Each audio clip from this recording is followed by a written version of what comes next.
voix d'un peuple éveillé par Isaac Elvis Kandoya Yaya guidé, l'analyste des sons, de la rime et du cœur, qui dévoile la vérité sans peur ni rancœur.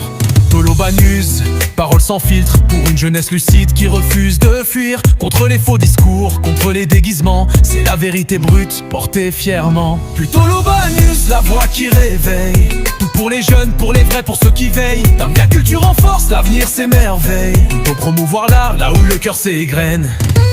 Du mélomane, que la musique résonne, chaque mot est un feu, que la conscience entonne. Debout jeunesse, que ton esprit frissonne, le Congo avance et notre voix résonne. Tolobanus, paroles sans filtre. Tolobanus, paroles sans filtre. Tolobanus, paroles sans filtre. Tolobanus, paroles sans filtre. Tolobanus, paroles sans filtre.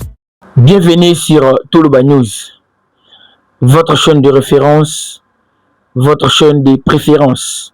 Merci beaucoup mesdames et messieurs pour la confiance na bino, pour la considération et surtout pour la attention, la fidélité au peuple arabiso na Tolobanus.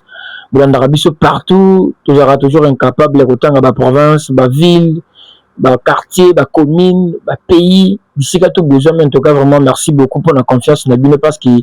y a un peu arabiso courage. À chaque fois, tu comptes d'abord sur votre confiance et sur votre attention. Donc, merci beaucoup. Ici, vraiment, ça Tolobanus, qui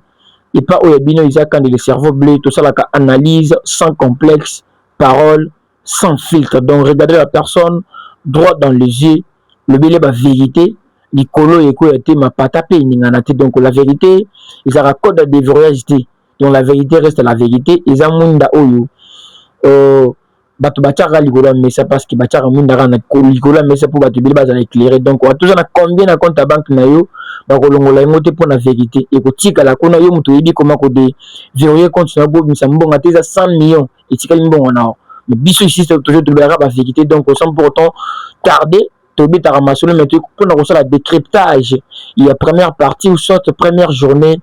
il y a concert à Stade de France et l'artiste Fally Ipupa un concertant en dandy pour finir et enfin tu comment dit les deux lobby mais l'autre comme les trois pour la suite et fin il y a événement et l'artiste Fally Ipupa on a bouilli vraiment que non tout pour te bitera vraiment ma solo sur ça mais avant de commencer oui bah toujours qu'ils aura devoir nangai mais surtout ils me sont aussi très fiers par rapport à quoi message nabiso et comme aura toujours il y a des personnes qui sont motivées à travers la vidéo où il va te dire bazara tellement motivé tant bata la rayango et pour ça bango il s'attend moi nambo bombaki par rapport à humanisme côté qui bomote touchaka bango ba réagir saka et belé bazale ko réagir et belé bazale ko promettre mais nzamba likolo azala toujours na bino à travers la vidéo botala raoyo la vidéo petit monsieur François pour nanga c'est un petit pour nanga c'est un enfant parce que je suis aussi à mesure bota non là ça déjà na noam ça montre que pour nanga azana âge à moine il a encore l'âge de la petit frère pour na autant hôtel François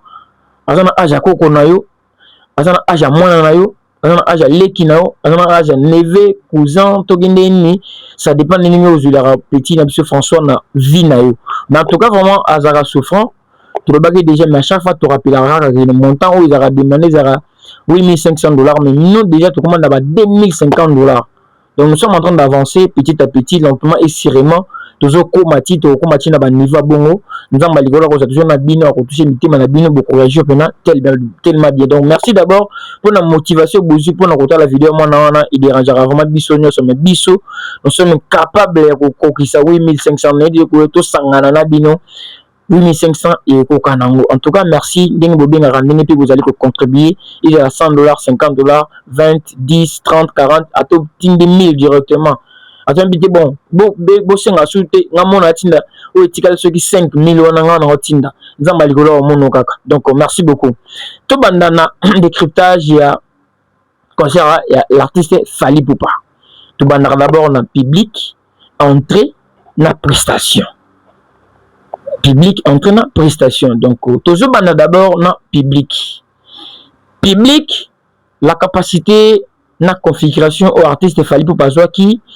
ils avaient un peu complexe pour battre capacité nini ou bien configuration nini l'artiste Fally Ipupa azwaki mais juste après son concert parce que d'abord tout à l'heure les gens dit basala déjà ba configuration na bango le fait de mettre ba kit na fausse le fait que au podium de bâti on ezaki na 100 à 360 t directement on a déjà enlevé dans mitou na biso 80 000 parce que stade ils a 80 000 places assises. Tant on bâtira na ba fosse na ba configuration ya concert il matara directement. Donc si tu allez bien bateau ba concert na podium ya 360. Si tu allez bien ba capacité na bango ilongora ba 80 000 kuma rappel ba 90. On se va que na 100 parce que na fosse il aura tellement monnaie. Et puis na ba podium à Mouki, podium à 360, ils auraient pu battre Belé. Mais là, lorsque tu as le podium déjà n'ingé bâti, attends Gims peut battre podium à Bongo, attends le stade des martyrs peut battre podium à Bongo. Ça montre déjà que là où déjà podium est soukeli na sima podium, bah tu vas en accepter. Non, na connu avant na sima podium pour à la concert. Pratiquement impossible. Donc directement là, le fait de mettre podium n'ingé bâti, on a bah réduire déjà. Bah qui tu vas pouvoir permettre bah tu vas na fosse. Bah tu vas côté na fosse. Il y avait des personnes qui télémaki, na bato bazaki na VIP. Donc il y a bato batilaki bango bakiti, na bato télémaki. Donc là directement na mutu na biso to longola déjà qu'il n'y avait pas 80 000 personnes, mais il y avait combien de personnes? Avant tu bah d'abord le nombre de personnes et ko balana na iloko na lo ba oyo. Le comportement de nos frères congolais et nos sœurs congolais, ba maman na ba papa na biso ba congolais. Ce botali ils ont les mêmes choses. Na concert ya Ferrego là na accord arena ici na ko comparer concert à Fali na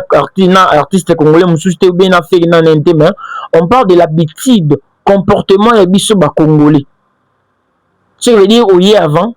pour kota ozo banda ko déambile libanda iloko so botali bien na lobaki avant ki so botali ki bosala iloko bosala ki pe fierté Ferrego la tapé na biloko ebele falaka ça na scène. Maintenant, on continue la scène avec un grand retard. Il était obligé de aller derrière la montre. Alors, mais qu'on soit pressé pour amener pour satisfaire Bino. Parce que Bino, bossala qui n'a délire na Bino, mais il faut pas compter, il faut pas PCP point par rapport à la prestation. Donc, bien ça qui Bino pour vous mon abila mati. Bien ça qui Bino pour boire ayembe Bino. Ils ont le moko to monipe na ba Congolais basé dans stade de France à Fali pour pas. Donc, c'était prévu Fali à matin na podium na 20h. Mais l'artiste a matché na podium na 21h. Donc, il y a comme si Fali a reçu un piak à yango et comme on l'a Fali papa. Et comme on a été sengo pour na batu musus.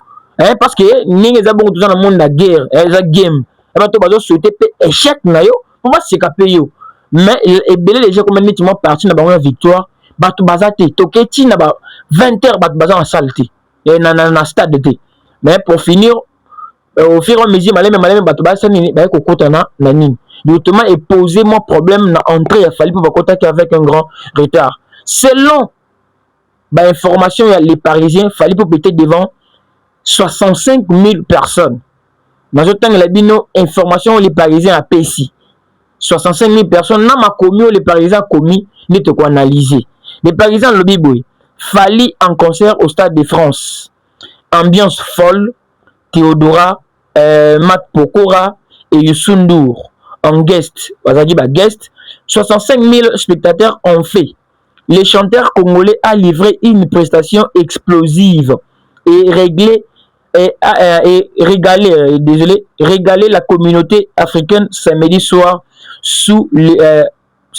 pour les premiers de ces deux shows XXL au stade de France à Saint-Denis avec des invités de choix. François Balobi Awa na comportement to moni avant fallait à kota et balani. Na banaliste to sara ibalana que nos artistes va sara ba prestation na bango devant la communauté africaine et soit la communauté congolaise. Parce que ce botali concert l'artiste Fali Poupa, ils a qui na lenteur en termes de promotion.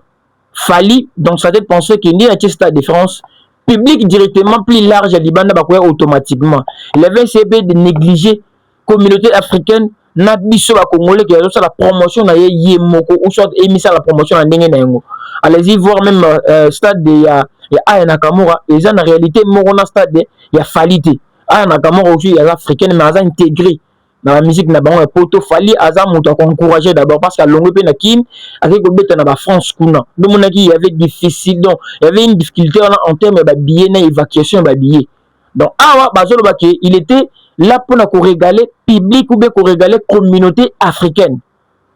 Donc c'est possible pour chaque Africain. Et de ce que vous allez déterminer au date dans le stade de France pour nous régaler entre nous les Africains. Nous avons qui balana qui na comportement n'importe. allez-y vers ba stade ya bato mususu basala bato mususu ba Beyoncé ba beta ba Taylor Swift ba peut-être na ba Yuri non entrée etika jamais cause la problématique te la kaka ci date bon ebeti bato bakoti avant ba permettre artiste ya komata mais mbonge beti congolais na africain vu que tozaka mpe na ba comportement moko similaire kona kokota na kati il faut na lakisa bilamba faut na kanga photo il faut tokutana na ba rendez-vous comme kopesa ma sur place il y a handicapé artiste à côté donc pour le moment Stade de France l'artiste Fally Ipupa première partie ou bien première journée il était devant 65 000 personnes ils écoutent à douter podium ba poussi boyer si ma podium il y avait des places vides force qui plainte pour force les se plainte mais il y avait du monde public et Zalaki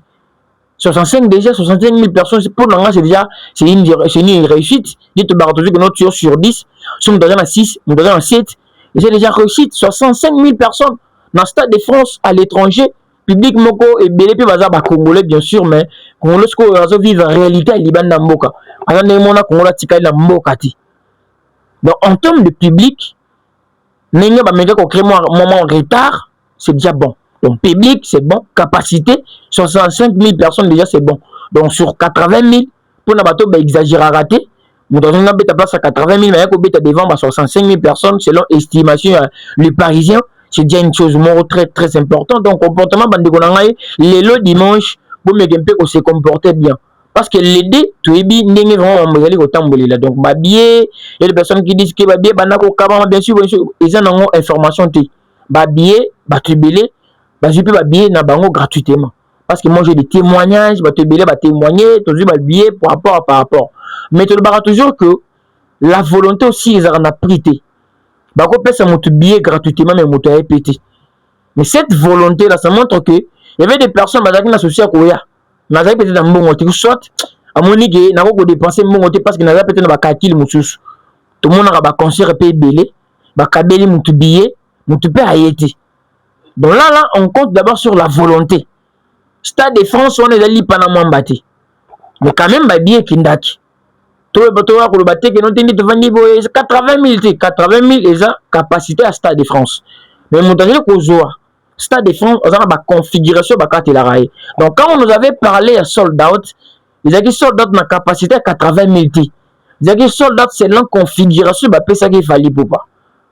là ils y comprendre quand on parle de sold out ça dépend de la configuration bakate les mots bakate à 25K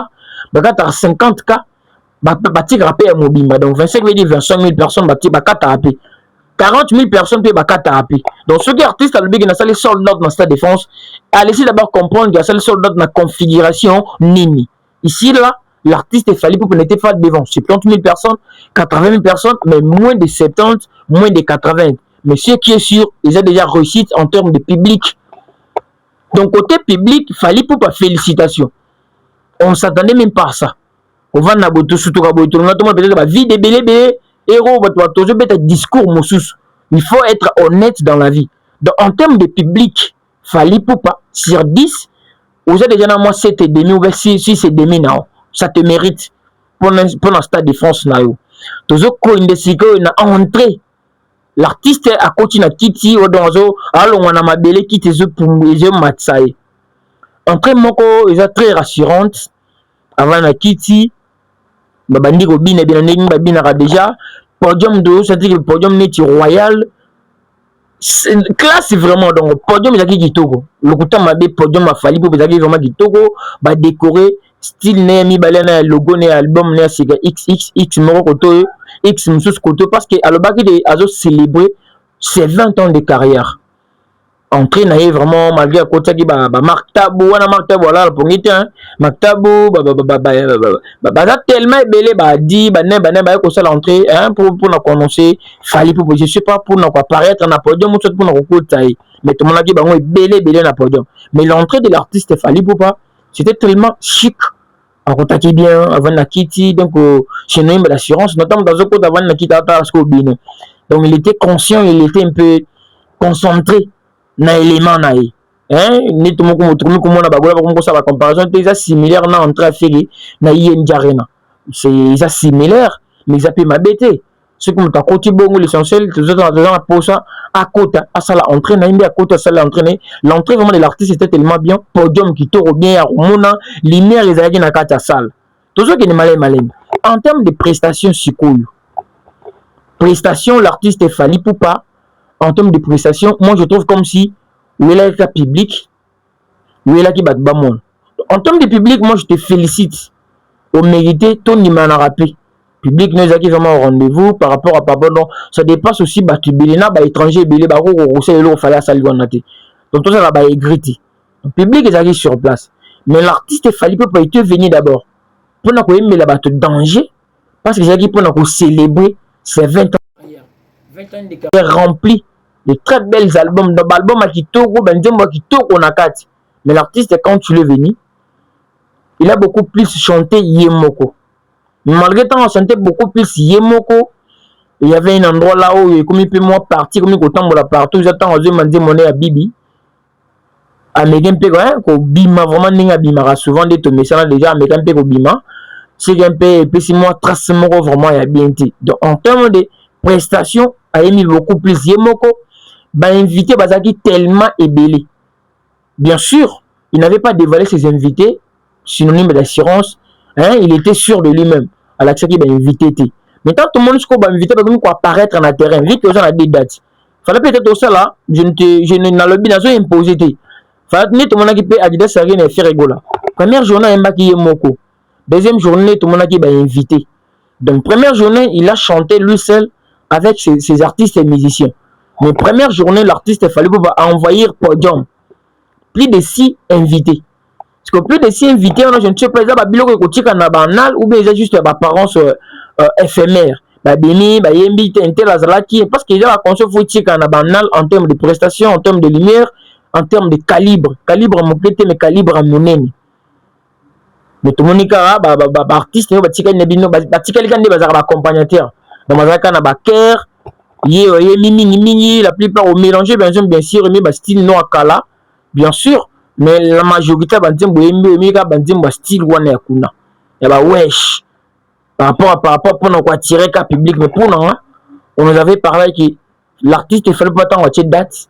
il va nourrir la RDC, il va représenter la RDC va occuper pour financer fallait pour pas ni tout le monde va est ni va passer à Barcelone va mongo ni tout le monde va passer à belé va mongo pour pas le belé est avec Fali ça sera peut-être facile mais tout le monde aucun message aux autres de la humanité. Ok, message de le stade et un animal nabiso dans mon nabiso et pourtant on a martelé sur ça.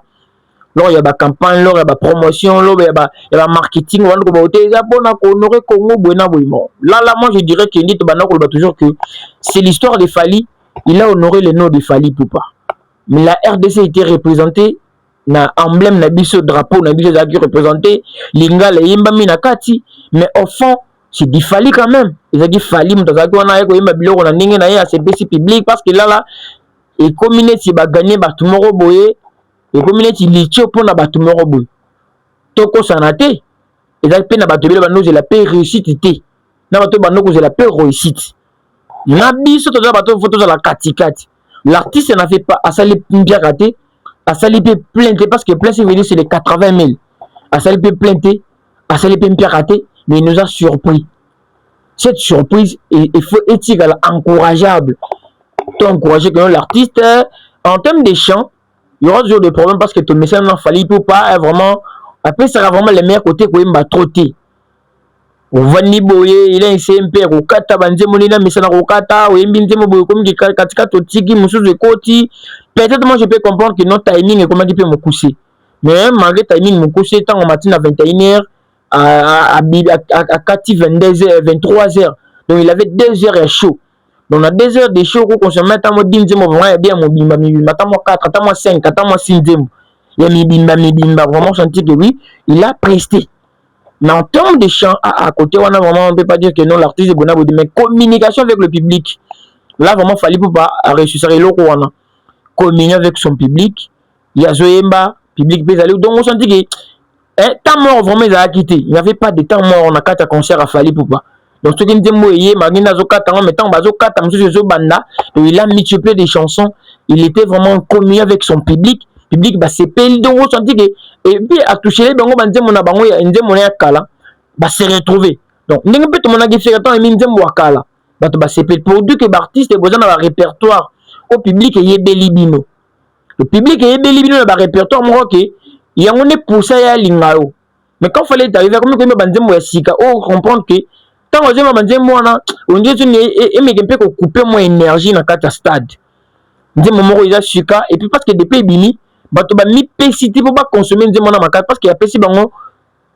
tant molai 2 semaines déjà qui belé ya consommer nze mo artiste olingaka mais so tali bien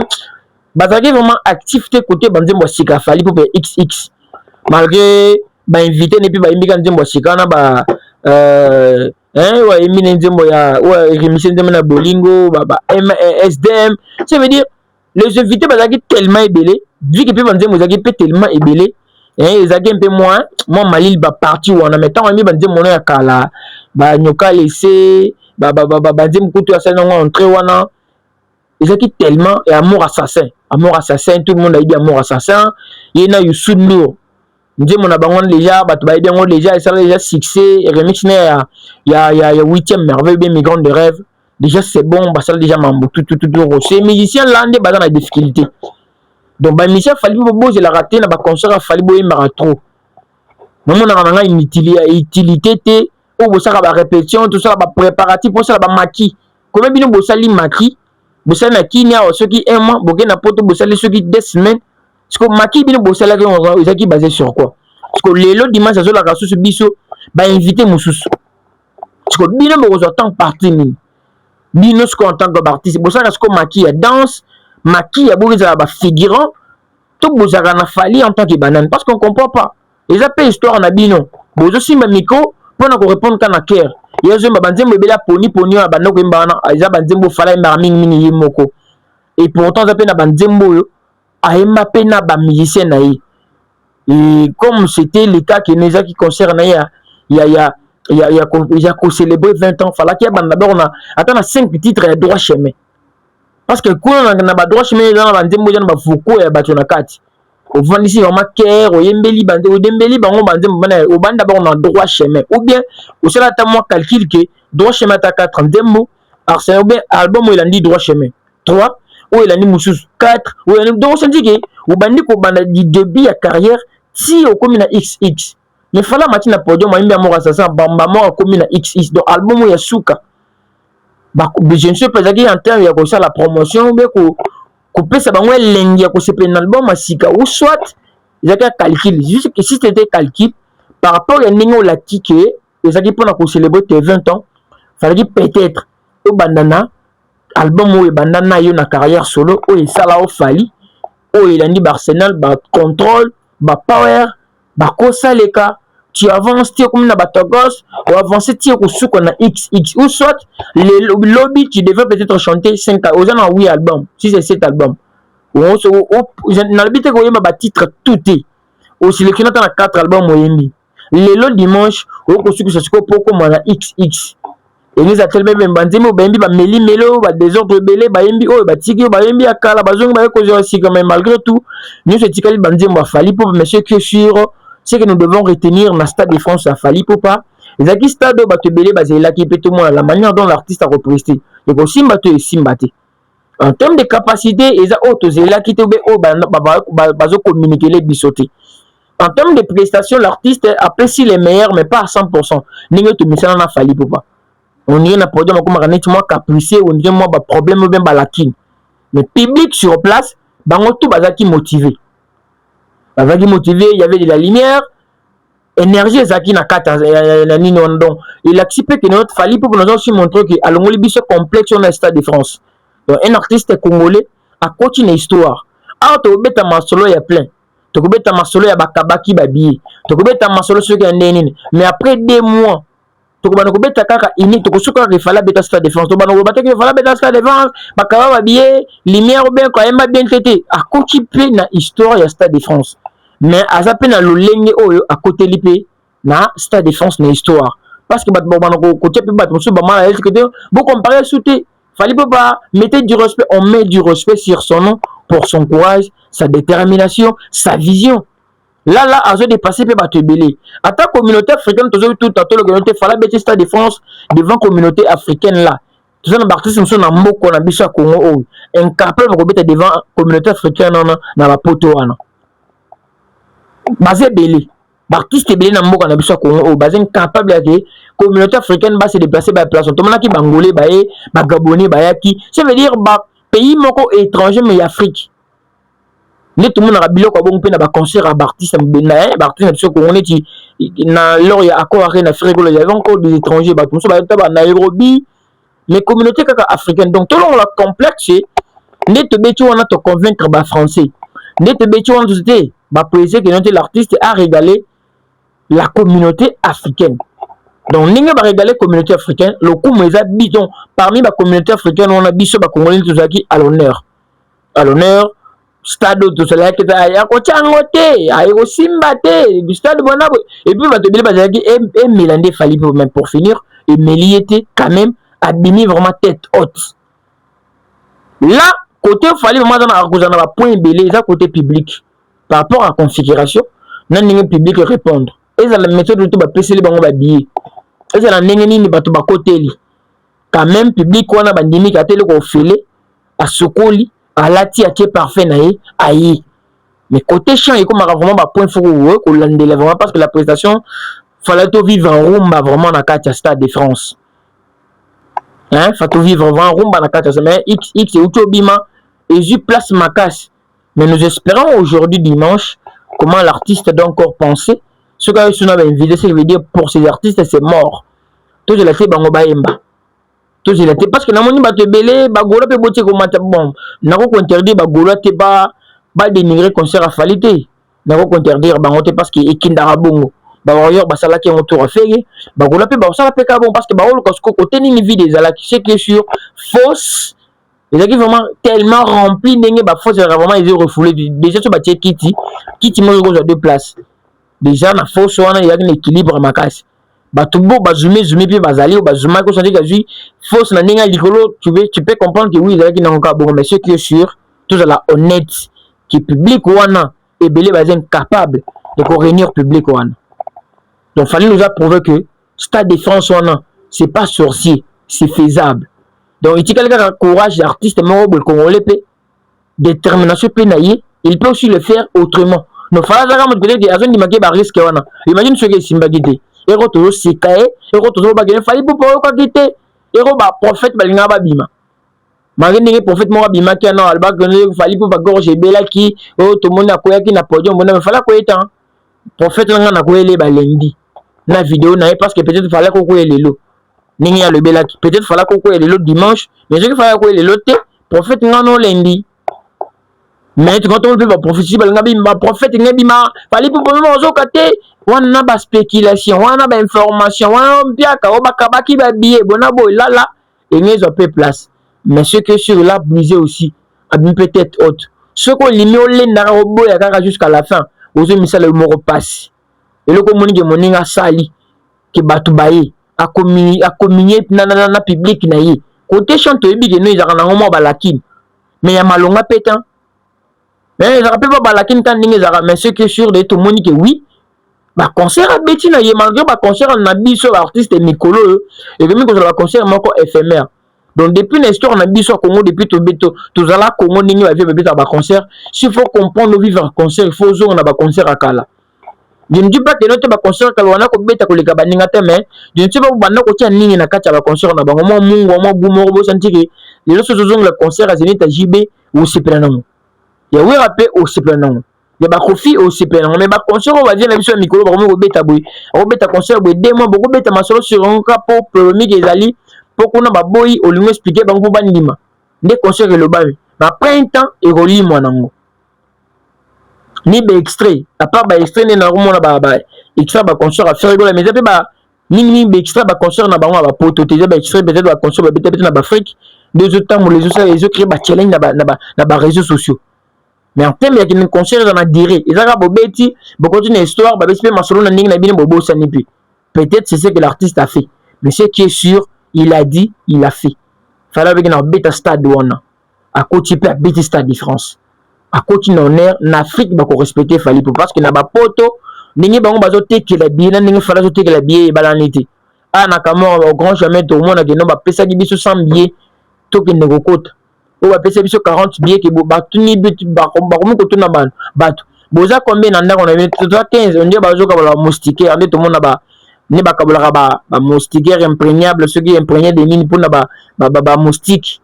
wana batuna na famille boza comme toza 8 ba pesi bino 8 moustiquaire et to moni pe na Stade de France batuni bino na musana na bino na service na bino boza comme autre za 300 bozo ba billet il y a une maman la matin en live à l'obité papa ba Max Pokora dans ceux qui président ceux qui équipe ceux qui nini ba pesi bango plus de 300 billets ba pesi bango na ba moyen de transport ba fouti ba route ceux qui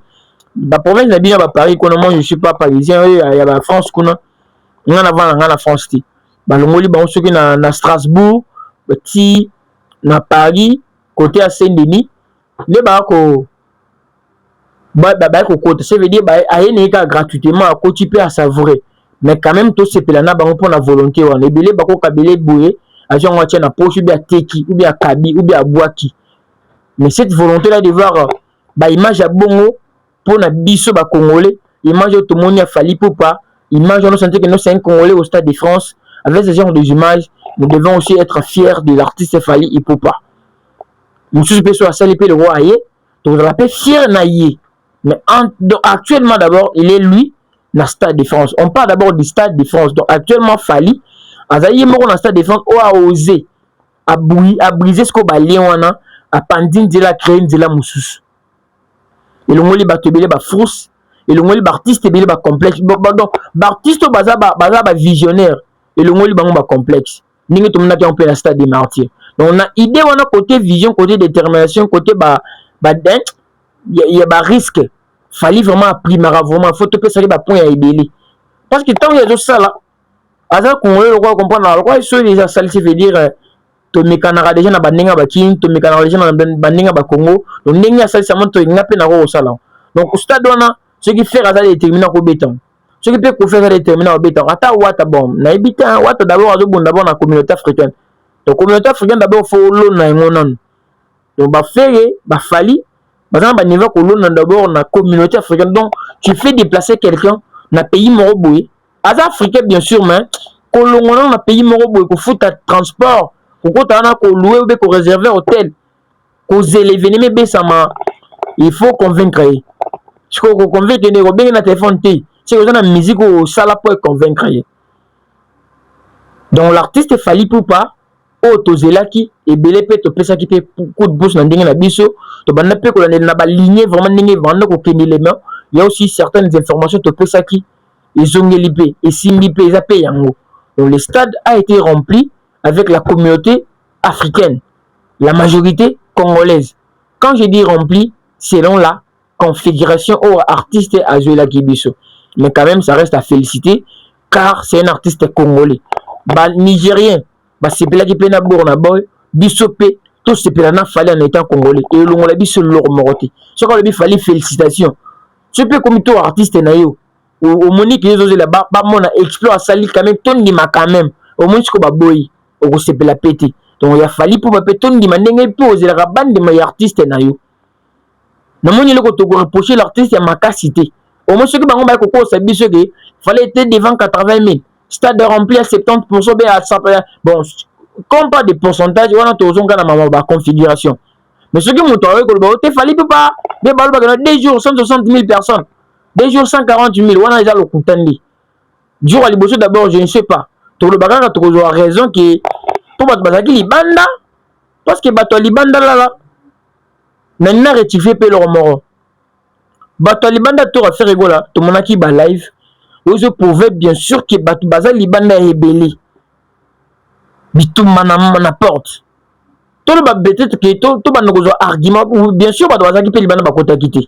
Là c'est sûr, on va qui peut retard. Par rapport au comportement mabé à Congolais. Bali ko s'intégrer te vana na poto mais besoin ko copier bato ba vana na poto ka be ba ko le poto te. Mais tout le bagage te que no yango ne PKT parce que tu ali na batama c'est des attaques vraiment critiques donc on dirait les autres banques ça pona lelo mais et banque ça rate parce que tu dis méthode barossa la pour battre bakota Il y a aussi ceux-là qui ont acheté leurs billets pour aller les 3. Il y en a bateau qui déjà des billets. Tu as déjà des billets dans la pour côté les 3. Baza. Ce que ça bateau car bateau hein. Baza qui concorde trop. Bakabele lobby, bakabele pesu lelo. Mais billet bakabelio. Kena tava dans stade. De yo ba pesu billet gratuitement. Au sokoli yo koto bando ko deyambile libana pour billet kote ko kaba. Ngaso bakabeli nga besi funa kota mbango na na kati stade po bakolo bakeboto baloki bokota suti dona kindaka deja na yo bapesi bien ofele okoti pété tiko bana ko sala matalana na billet bakabeli to matalana basé sur quoi donc biso to la honnête Stade de France a fallu so ba nimba bana ko classer fallait aux analystes bato ba beta Stade de France et il écoute dans Stade de Martyr to tcharaé que il beta pe martyr.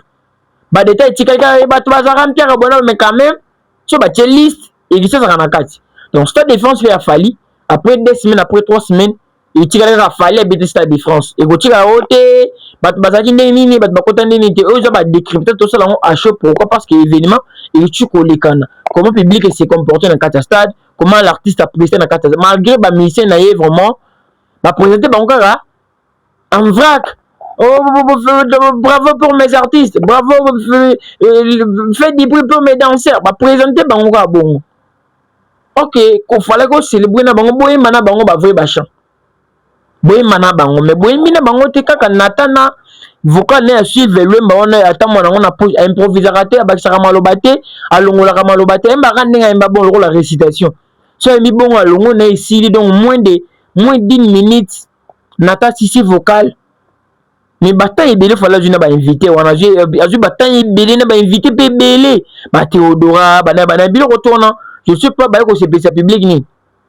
ka africain no to mesana la plupart ba tutona ba ivoirien ba camerounais ba ebi valeur en rumba makasi ba ebi valeur ya rumba fata osala mo elo mo genre uyembi je peux dire que malambo ozongo yemba tamo e kachara na mo mo e puchwa et non solo bien parce que les histoire na yo et le pelo moroti bitama e pucha mo e kachaka mais au glisser dans mon droit chemin au betimo le mo boy au match Arsenal OK vraiment il n'est solo vraiment bien madame on se dit aux respecter hiérarchie na escalier il y a parcours mais le na escalier numéro 1 au sauter tu ya souk au boukanat et non vraiment il y avait c'était pas vraiment organisé en termes de listing mais quand même public ezaki wana ba mi ba afsana ba mi ba 100 ba mi ba nzemu ba médaille ba mi ba tellement oui public et sepeli c'est comme ça que l'artiste a maîtrisé le spectacle donc spectacle côté danse na côté connexion publique c'était bon côté chant là tous la paix sur le lot dimanche on va voir comment l'artiste peut encore nous surprendre mais bande connexion ba congolais tokota avant l'air parce que concert wana et comme la et comme la côté mais ils ont la couleur à congolais je ne pense pas que ce qui concert il fallait ressusciter qui public à libanda anga kimba bongo te banga mission la billet bon kabela bango ba billet te banga mieux la paix avant donc balongo l'artiste moi charge un mouton azo réfléchir pour c'est pesabino on me réfléchir que bakoti to bakoti te ni ce biso kaka ba congolais to linga ko trinaka libanda mais nga nazo rappeler bino que concert on est concert na bino na mona ki bagula na kati mange na singi bagula na concert na vidéo nga na sa kala gena bagula bagula bele basirikelinga Isaac tu peux pas nous dire to que na concert a fallu pourquoi mais na moni golo moko na kati wana asal pe na vidéo bigino nga na za golo na uti ngola na ko na concert a fallu donc ça reste entre nous concert peut faire ba warrior ba kena ba musu ba bongo limité malgré na mona rappeler que no warrior golo moko ben étranger qui n'a concert a fallu bon la monter parce que le pour ça pour monter na bon la monter mais qui chant mais en termes de chant l'artiste il fallait pour travailler chant travailler prestation live na yo vous aurez temps de répéter mais le yo propose la en live et ben on a vraiment la biloko bino ça la répétition té vous comprenez donc l'artiste il fallait pour dans studio il est meilleur que ça mais moi je connais de quoi tu es capable je sais qu'il fallait pour pas rappeler mon défi quand ningo tu défi côté ko beta ba stade de France au bang sipe ba te belé donc ba kongola diaspora ba bang yo ba ke black to na ba bango fort ba daju wana ba o ba bango po et le beti ba on ba beti on onti donc l'équipe ba on actuellement donc tout on a Gims parce que déjà beti on la Nino mais ko banda ba Niska oh biso ba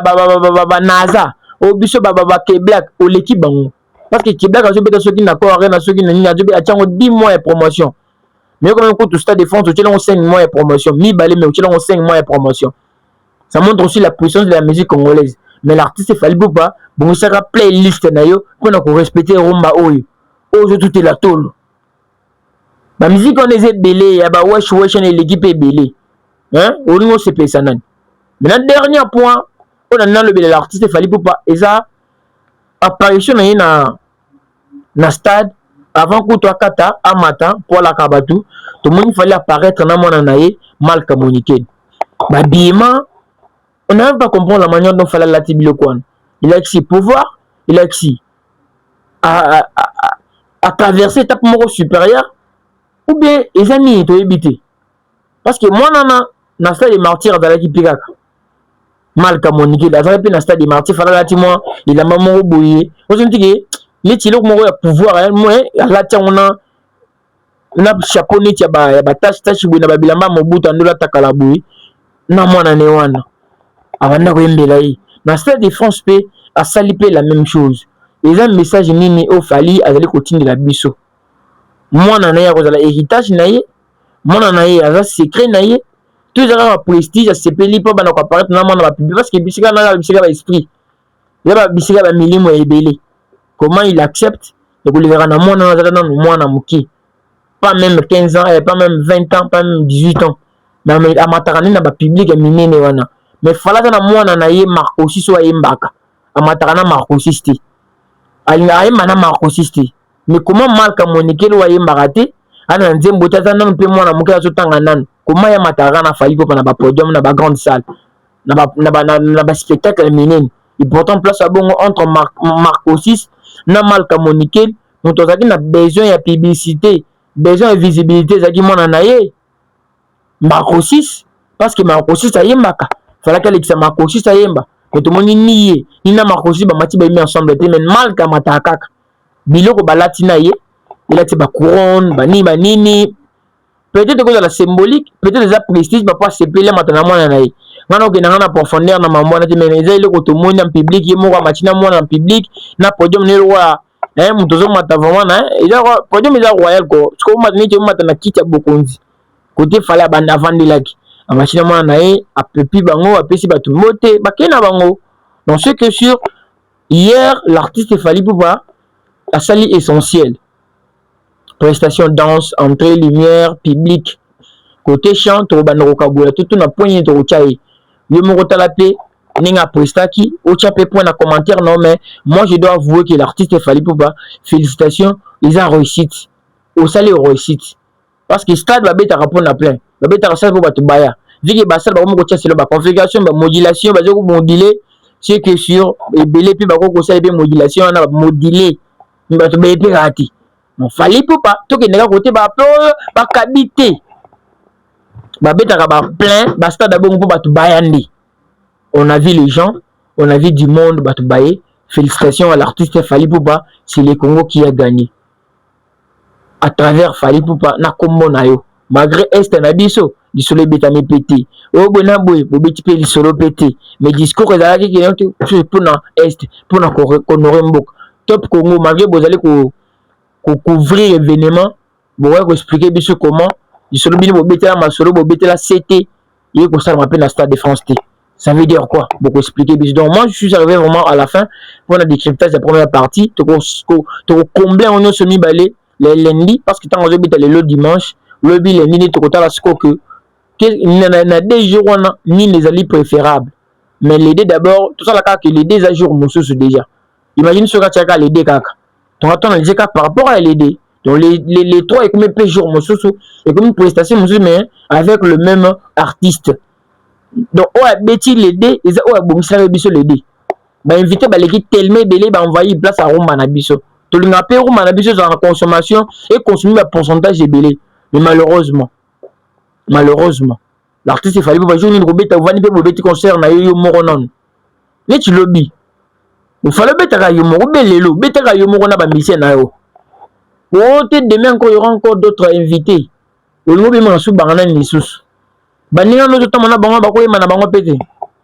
René Soso René Loko Pembe René Loko Soso Pembe ya comment ko za ba parti mingo na ba mission na o baza improductif tout nous allons pesa bango chance té. Donc c'est un peu ça la famille. On a remis vraiment la soca pour le décryptage. On a aimé l'entrée, on a aimé la lumière, on a aimé le public, on a aimé aussi la présence physique des artistes, sa détermination, confiance en soi, et puis ça met le bateau tout. Tout n'y m'a fallu à la confiance en soi.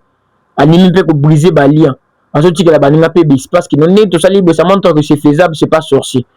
Tout c'est peine à courage ou non. Au bout, il y a aussi veut dire au lingano falité. Au gros nima ba biloko foko nima oboy pe biloko foko boya ninga mona biso to moni ke côté ko ma aza bisika bana ko cracher côté mo peut-être abimaki na bagam mais côté public to nimi pe siko zo ba échec ba benga ba échec ba benga stade défense bon ba benga un échec et ça en sens ata boya stade défense a fallu et ko régaler pe bon abo be ko le bon abo to ko ata ba 40 000 betaki oui ba 45 000 mais il fallait quand même il a fait quelque chose. Donc, ce que bateau bako ko ba 80 000 to ko les bino ba image ba Céline Dion ya ba Beyoncé o ba tchaka ba 360 da podium. To botika débat na bondima résultat automoni on les Parisiens d'abord ba ko sarati. Baza bateau ba baka déjà il fallait bêta devant près de 40 de 33 000. Na yu arena bino bolo ba côté sold out mais les Parisiens ba 33 000. Donc les Parisiens ba déjà que il fallait pour péter devant 65 000 personnes et puis na français le Béliard. Tout au continent mozindo ko lo ba wote Théodora, Yusundu, Bonaboy, Maria Kolbakene en guest. Fallait le fallait pour un concert naï. Est-ce que c'était important bah comment invité dans une information parce que invité bah ça qui dévoilé bah bimé comme surprise. Parce que bien besoin de ça va information besoin invité ou cliquer na carte. Et lié kolobani qu'il fallait qu'aboli pouvoir nena bango tout stade de France ça faisait qui tanga té. N'est-ce qu'on a laissé le rebongoté. On a dit qu'il fallait pour depuis le départ, il était le seul dans la tête d'affiche et puis annoncer là qui biso bah invité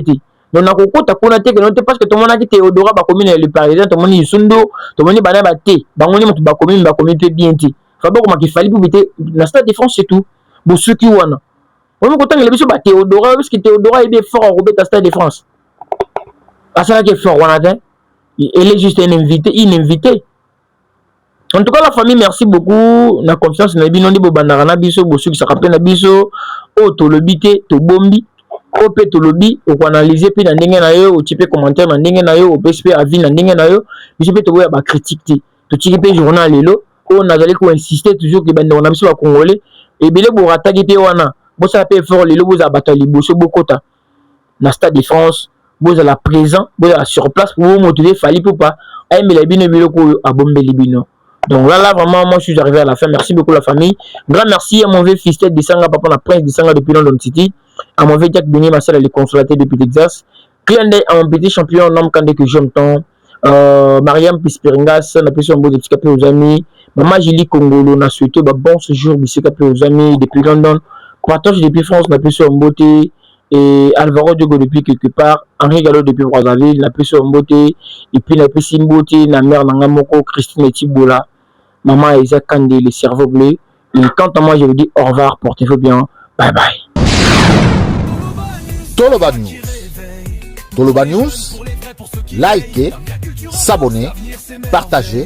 et activez la sonnette de notification. Toloba News.